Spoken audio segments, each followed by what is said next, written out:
Hi, my name is Annie Rosen, and I have the great pleasure of joining Florentine Opera next season in their production of L'Enfant et les Sortilèges. My role is L'Enfant, the little boy who breaks all of his household objects and then they come to life and punish him. It's very fun stuff. So Florentine Opera asked if I would talk a little bit about how I became a singer, which, to be fair, is a weird thing to decide to become one day.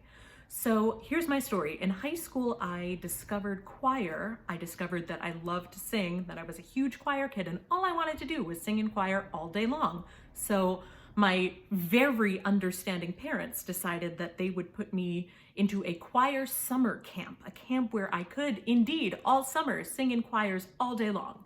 Now, to get into that camp, I had to learn a solo song that I auditioned with. And my voice teacher at the time handed me this beautiful yellow book that every young singer knows well. It's called 24 Italian Songs and Arias.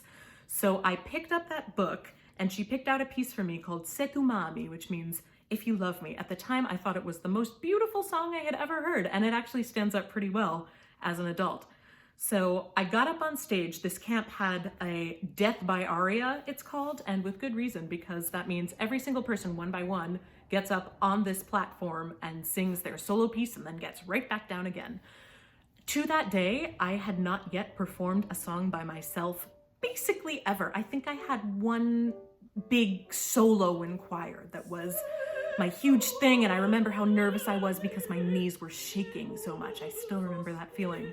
So I got up on the stage, I had my little yellow book with me, I was armed with Se tu m'ami, and I got up and I started singing. It's funny because the song is actually quite flirtatious. It's about a young shepherdess who's basically unable to be monogamous. She tells the shepherd, you know, I love you, but you're not the only person I love, and that has to be okay. So I took this very seriously at the time because I was maybe 16 years old, and 16-year-olds take everything extremely seriously. So I did not see the humor or the laughter in this at all.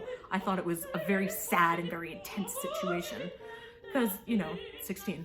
So I got up there and with all of my earnestness that I could muster, I started singing this song, and then I got to the second verse and I forgot the words. I straight up forgot. I just forgot. I stood there frozen, looking into everybody's faces, and then I kept singing because I remembered the words that came after those words.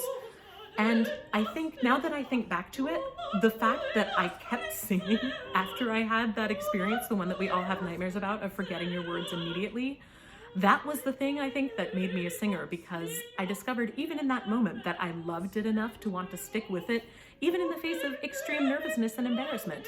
I'm happy to report that in future performances of Se tu m'ami, I remembered all the words, even though I remembered that I forgot the words to this day. It was that kind of experience, I guess.